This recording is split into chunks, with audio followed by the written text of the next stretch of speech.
GameX B2B conference continues to full speed from where it left off. I hope everyone is enjoying themselves because now there is a very important panels here and started. We will talk about the mobile market. I know everybody knows it's important for us. The market is very important for us. So our new topic, next level, next panel is Mobile Game Market 2022. And the panelist is Eugene Lavrinenko, co-founder and CEO Hyper Games Conference. Please sit. Ozan, Kaşıkçı, co-founder and CEO at Longhorn Games.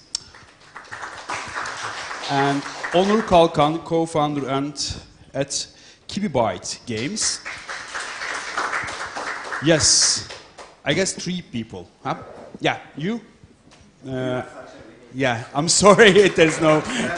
I'm sorry. I was included at the last minutes. Okay.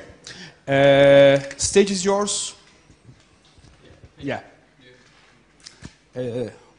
This is work, I guess. Yes. Yes. Hello. Hello. Okay. Thank you for coming. I hope you really enjoy our panel discussion. Actually, let me introduce myself. I am Eugene. I've been in the gaming industry more than 12 years. I'm the founder of the Hyper Games Conference. We are the event brand which is organizing pretty successful online conferences, and right now is offline meetups and conferences. So we are like really deep in terms of the hyper and hybrid casual. We know very well about this market, and I think we will explain today is more detailed about this market. So our topics is talking about the like mobile game market in terms of the 2022, but it will be mostly in terms of hyper casual, in the topic of the hyper casual, because from my opinion is one of the fastest growing market in terms of mobile gaming. So I think we gather the pretty good representative here in terms of the hyper casual, and we will discuss interesting topics. So let's make a small interactive. Please hands up who is like know what is exact the hyper casual games. Okay. So who is please hands up who is the developer of the mobile games? Okay. Everybody. Okay. Who is once like just listening about the mobile games market and not the gaming development? Okay, all the game developers. Great. So I think I think we will cover mostly the like starting from the basics in terms of the hyper casual, and we'll explain mostly about how it works, what kind of models it's working between the developers and the publishers, and explain more about this market. So we have prepared a couple of questions, and I think we will share them. So in terms of the hyper casual, let's start from the basics. Let's discuss why the hyper casual is how it's happened that this hyper casual is started, and why it's so popular from your point. Why is like it's have a so exposure and it keeps growing? Let's start to discuss it. The microphone? Yeah, this microphone is work. Yeah. Oh, okay. All right. So yeah, hey everyone, this is Ozan Kaşıkçı. I'm the co-founder of Longhorn Games, and if we answer the question of Eugene, what is hyper casual? So I believe the first hyper-casual could be considered the Flappy Bird, which was published in 2013, if I remember correctly. And it was a breakthrough because the game was super simple but also super addictive, and it was the first of its kind. And it became super popular all around the world, and people were going crazy for it. I think it was the first example of hyper-casual. And after that point, hyper-casual never stopped evolving and growing. Every year it grew around 10 to 30% in downloads. And if we describe hyper-casual, it is a genre that consists of games that are super simple to play, doesn't require any time commitment, addictive, you feel some satisfaction when you play it, you feel good about yourself. And that's the core of the hyper-casual. So you need some basic core mechanic that you can play over and over again so you don't get bored. The game is simple. You know what to expect. If you see a hyper-casual game, you know what to expect in just 1 or 2 seconds. So I think that's the essence of hyper-casual game, in short. Yes, I agree, totally agree. So, we have some... Okay. Hi, I'm Onur Kalkan from Kibibyte Games. We are also making hyper-casual games for 3 years now. As addition, what sorry, Ozan said. Ozan. Sorry. Actually, these casual games started becoming popular with personal computers. First popular game was actually, it was a kind of unexpected game, Microsoft Solitaire. So it is one of the most played games in the history. They weren't expecting such kind of interest, but Microsoft Solitaire was actually developed for introducing the mouse controller. So one of the first games that you use mouse controlling. But in the end, it was very simple. You were just reordering the cards and winning the games, try to win the games. It was, game was starting instantly. I mean, when you open the game, it was just dealing the cards and it starts, like hyper-casual games.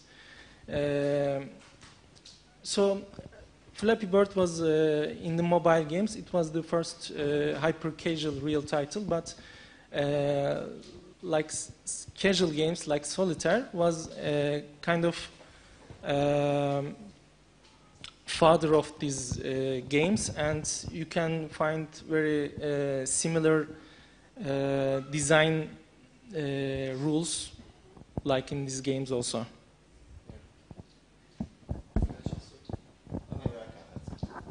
Hi everyone, my name is Lider Serçemeli. I am co-founder and game design lead from Gink Games. Great to be here. I totally agree with both Ozan and Onur's points. And also I think what hyper-casual games really shines is the concept of play, which is a very universal thing that we see among every single animal family, and also for humans as well. And it doesn't really fade away as we get older. But until current, let's say last 10 years, the concept of play was mainly maintained by video games, and that video games were really dedicated to a certain audience, which was like young, male audience from all over the world. Yet the need for play has really persisted, and it is within us throughout our lifetime. So I think where hyper-casual really shines is like satisfying that need of play for everyone. Because if you're like, for example, Solitaire was a great example, because you see old people play Solitaire all the time because of the reasons Onur talked about. So hyper-casual games in a way satisfies the need for play for us, for everybody. And that's why, and when the business model, monetization, etc. Has been added to the picture, then it became the huge industry that we know today. Great. Curiously, because it's from my point is also the mass adoption for the players, which is non-players starting to play at the hyper casual, and it brings to more deeper games like a casual, mid-core, and hardcore games, and it's mass adoption. It's a bridge between non-players to players, and the second part is the mass adoption of the developers. We can speak also about the how did you start and how to learn to start to develop the hyper games at all, and why you decided to start to develop of that games. Yeah, please answer. Well, how do we decide to start developing some hyper casual? That's a great question, because hyper casual games are, most of the time, developers find them super simple and not fun to develop, or they don't even play the games themselves. Then the question arises, then why people build hyper casual games? Because it's the biggest share in the market. In the US, iOS game apps, you will see that more than 50% of the games are hyper casual games. Most of the people like to play these games. Therefore, the market share is huge in that area, in that industry. And the flow of cash also creates a flux of new game studios, new developers, new entrepreneurs coming into that area and basically try their luck. I think that's the main reason, in my opinion. But yeah, I think the main thing is that it's the largest share in the market, and that's why people are so interested in that industry. Definitely, yeah. And obviously the barrier for entry is really low when you try to build hyper casual games, because you don't really need to be a master at building games when you start hyper casual. And in that regard, it's really a great laboratory for you to like try out new mechanics, understand how player experience works. And at the end of the day, whether its name is hyper casual, casual, midcore, whatever, the idea is that you entertain people. They give you their time, they give a minimal effort, and you give them entertainment back. So it's about creating an experience, really. And when you think about it, it's really, while creating a hyper casual game, it's really not that different from a more complicated game. It's just that there are really a lot of modules that you need to maintain and understand the same level of satisfaction when you're creating a more complex game. Of course, there are other challenges that come with platforms, genres, etc., competition.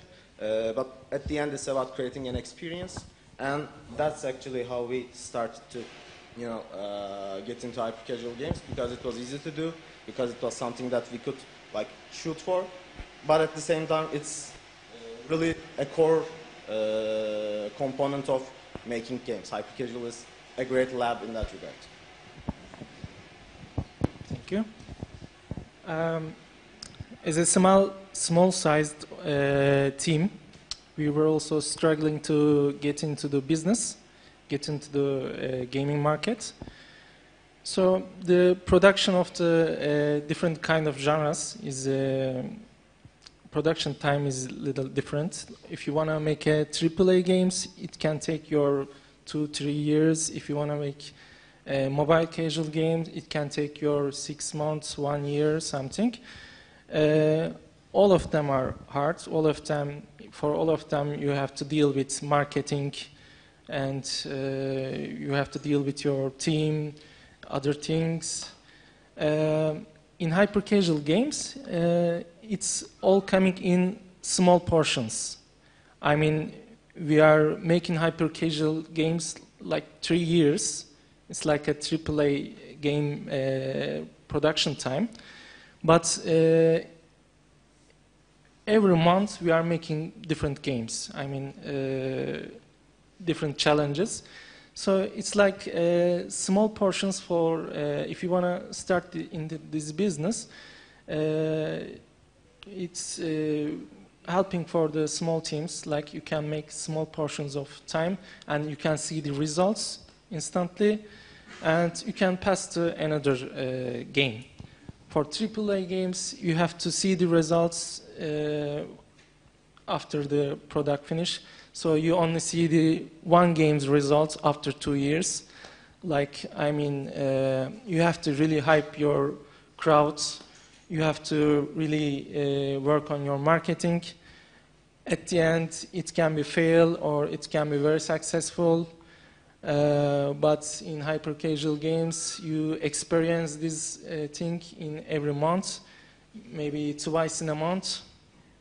And it's good for small-sized teams and for the investors that they can get the results quickly.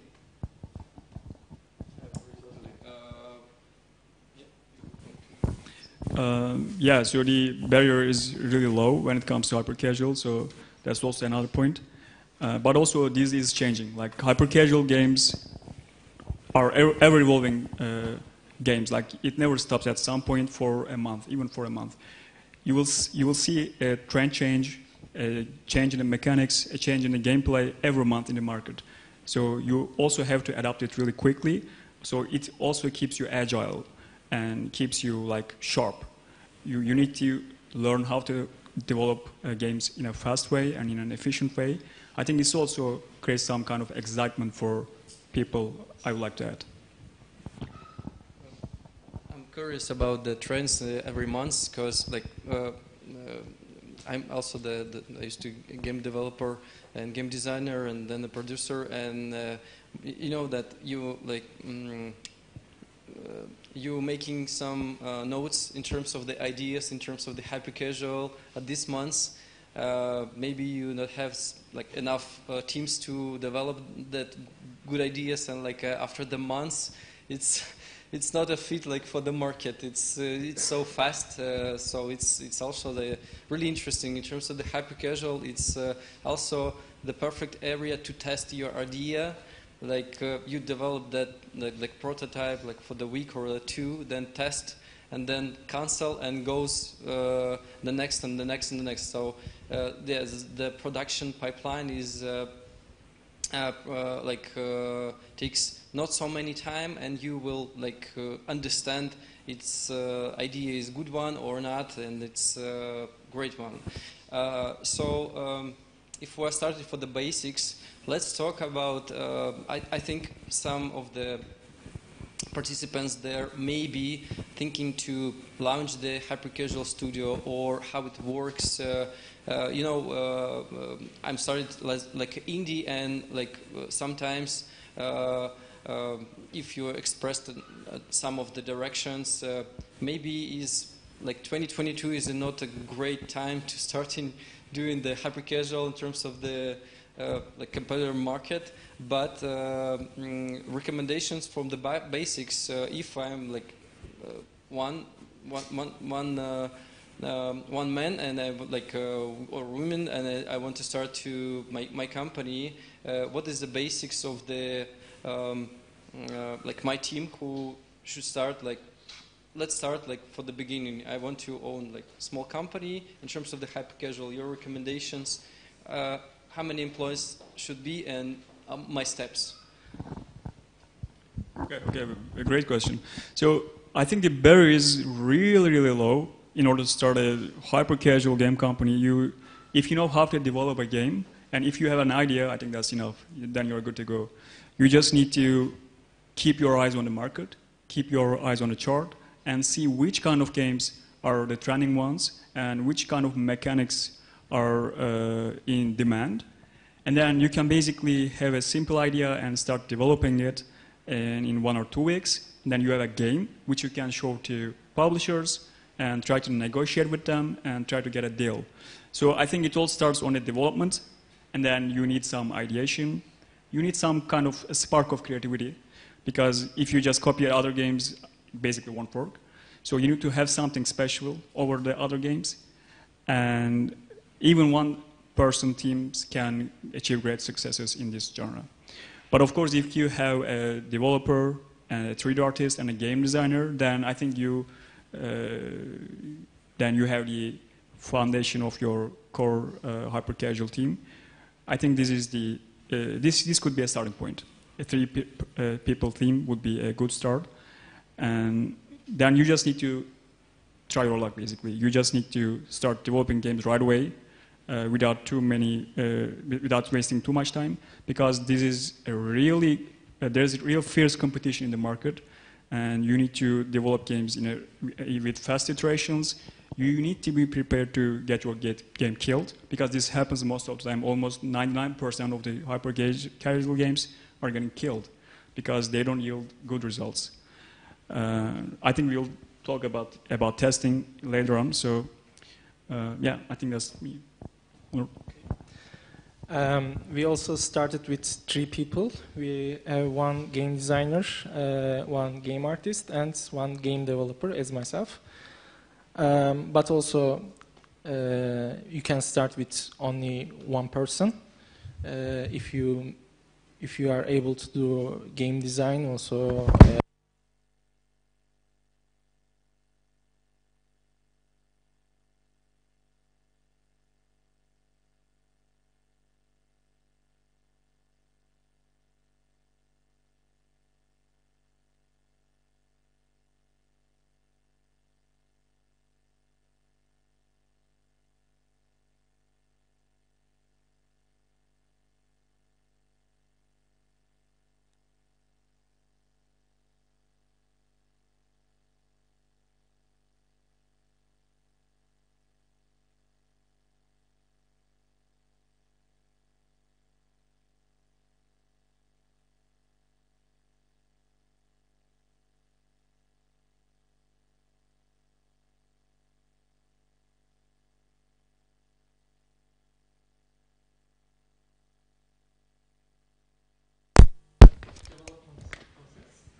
So you can start to search for a publisher, and I mean, don't you have to be scary? They just tell you what they expect.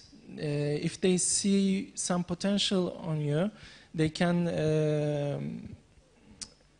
spend time with you and see how things is going, like starting a relationship, first dates.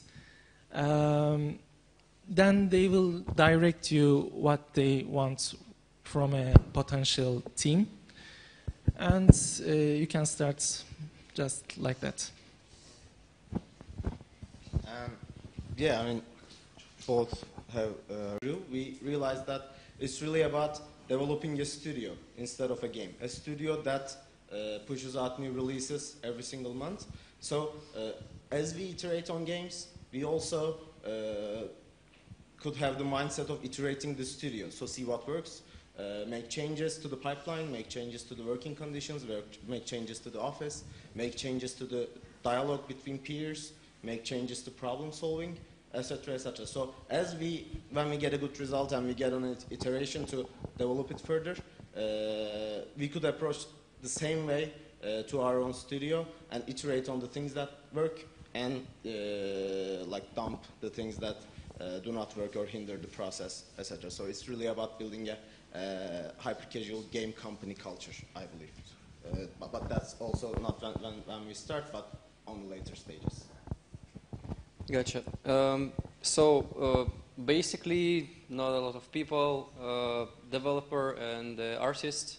You could be also in terms of your skills, or developer or game designer or artist. So small team and just starting to do small games. Actually, from my point is also the recommendation is to make really small games and play a lot in terms of the top 100 of downloadable games in terms of the hyper-casual.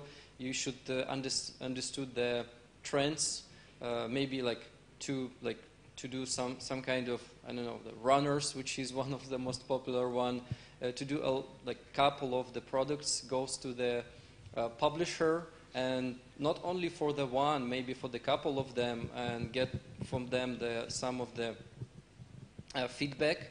And yeah, I think it's if you are trying to do some small products and you really enjoy it and you want to progress in terms of this development, I think I'm really sure that you will get some of the publisher and starting to work with them. So let's talk about okay, this is the stage, like understood, like we started, we have a couple of the products, then we started to work with the publisher. So this is first stage is from the beginning, and then we found the publishers. Let's talk about the terms in terms of cooperation between developer and the publisher. What kind of terms right now we have at the market? I know that there are exclusive, there are just a revenue share or paid per prototype plus revenue share. So what is yours and what is the best in your opinion? All right, so I think when it comes to choosing a publisher, a game studio needs to do as many interviews as possible with all the publishers that are out there, because every game publisher has their own unique way of working, has their own people that are specialized in their areas in different ways. So you first need to know them. You need to know as many of them as possible, and then you need to try to make a choice that fits in the best with you. So what we did was we basically did this, and we interviewed with almost all of them, and then we tried to find the one that works best with us.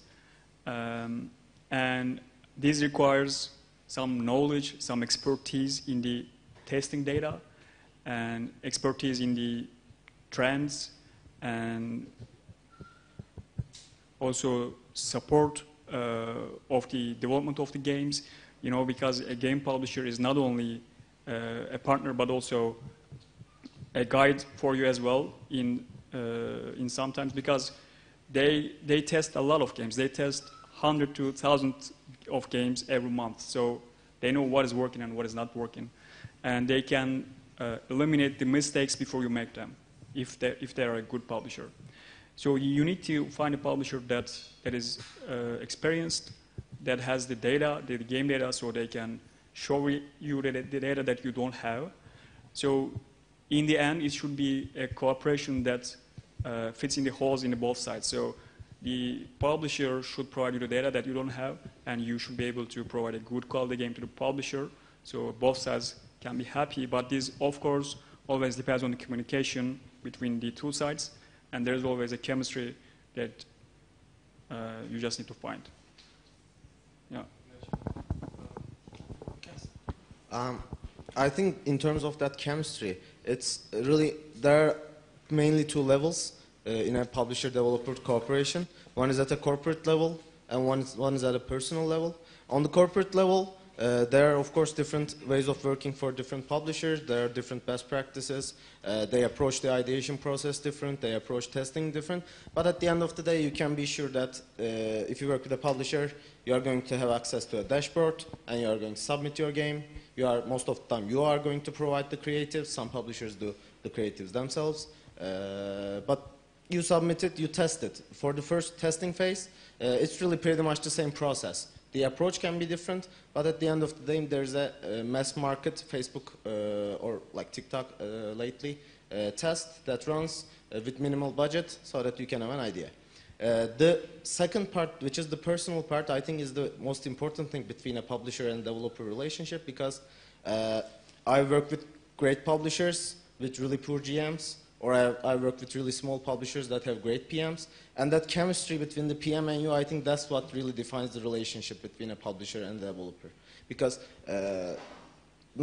because it's a very humane process, you need to meet with them twice a week, or like whatever, maybe you text, I don't know, they all work differently. But you have to have a common understanding and a way of communication so that the best product can take place. So I think that people-to-people communication part is what really defined the relationship for us most of the time. And we realized that we gave our best products with a PM that we like vibed with.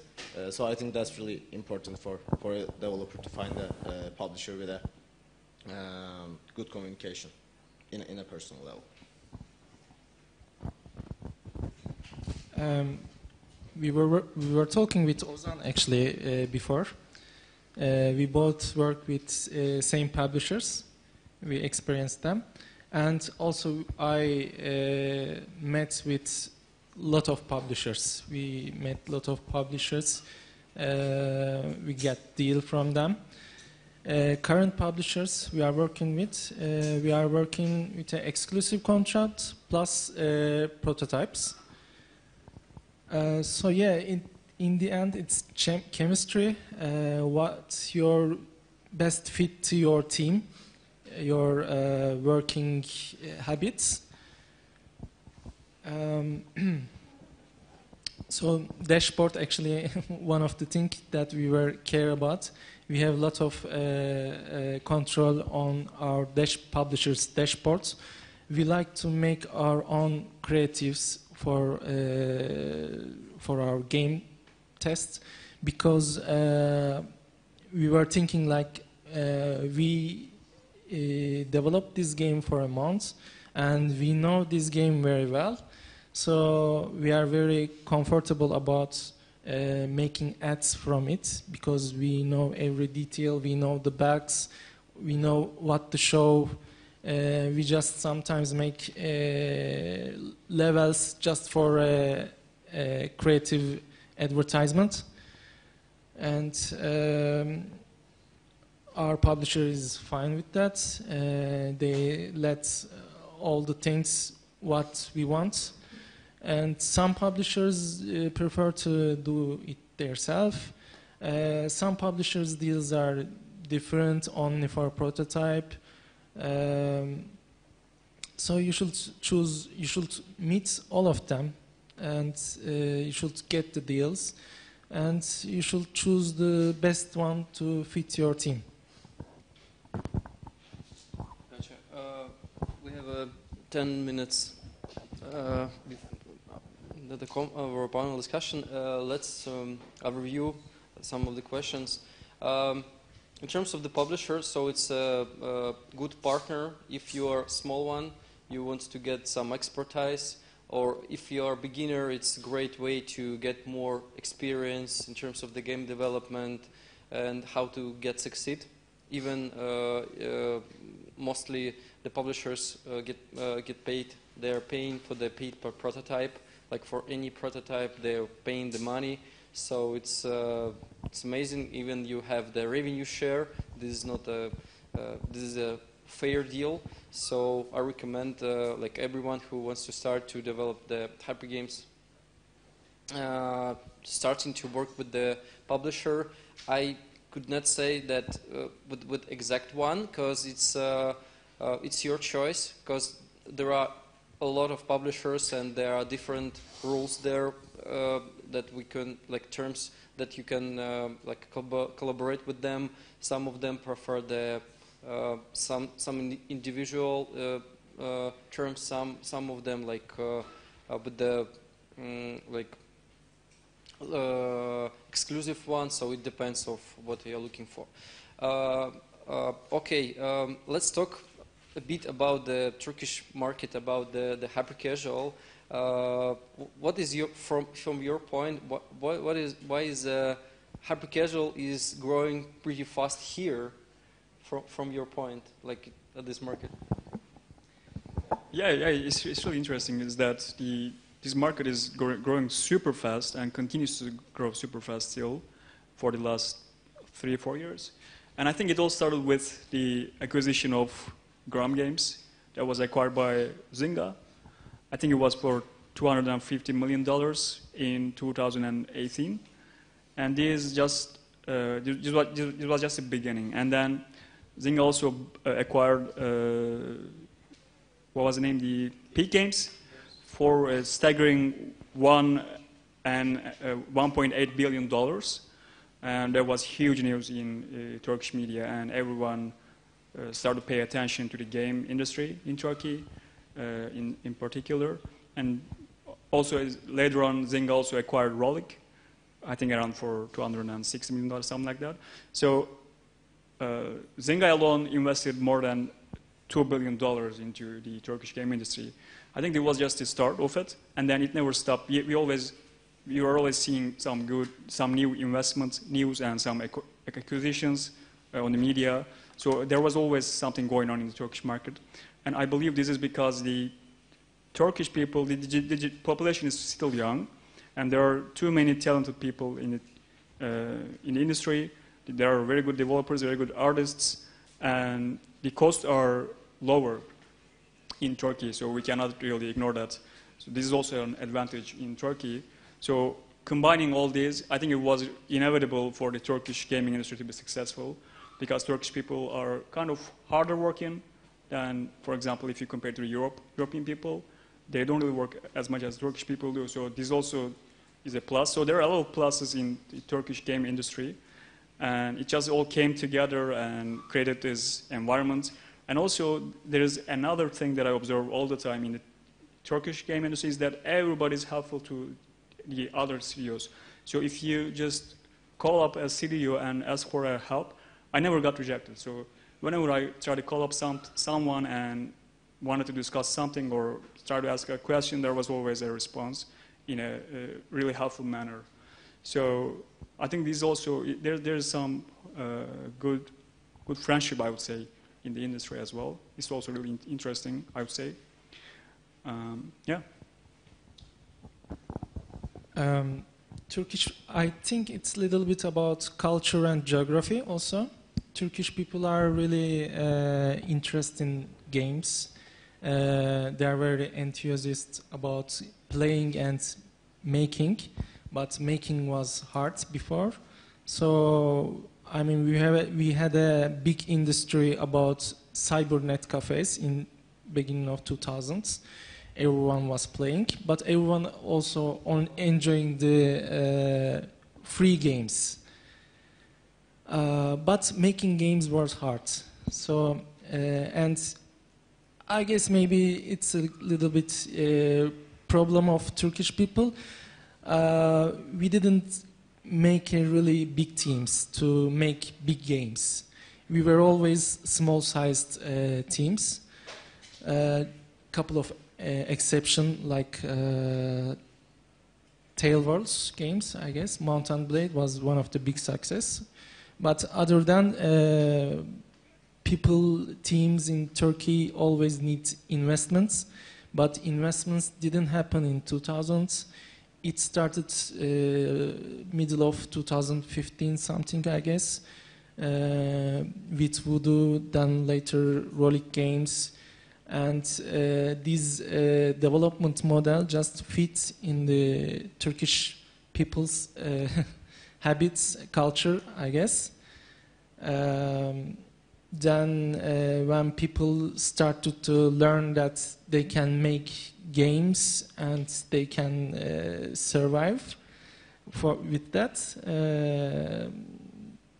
so it started like that and continues like that. And maybe in the future, teams' investments started to grow much more bigger, and maybe team size will get bigger, and industry will evolve in Turkey in that way. So there's a great potential, because there's a lot of small teams, and it means maybe in the future there will be a lot of big teams also. It is. I mean, there are really three. If we exclude USA, there are really three gaming hubs that we see that are evolving. Also, like of course China, etc. But like Helsinki, Istanbul, and Tel Aviv. those three cities and the respective countries are really creating gaming hubs, and they are all of them, Helsinki for a while now, but Tel Aviv and Turkey are really picking up the speed, and I think it's the beginning of something great. I think in like 10 years' time, we are going to look back at this time that we gather here, or early 2020s in general, and see that we have grew so much more. And I think it's really a great time to be in Turkey in this business. And also, like, game making is probably the best job in the world, so I think that has something to do with it as well.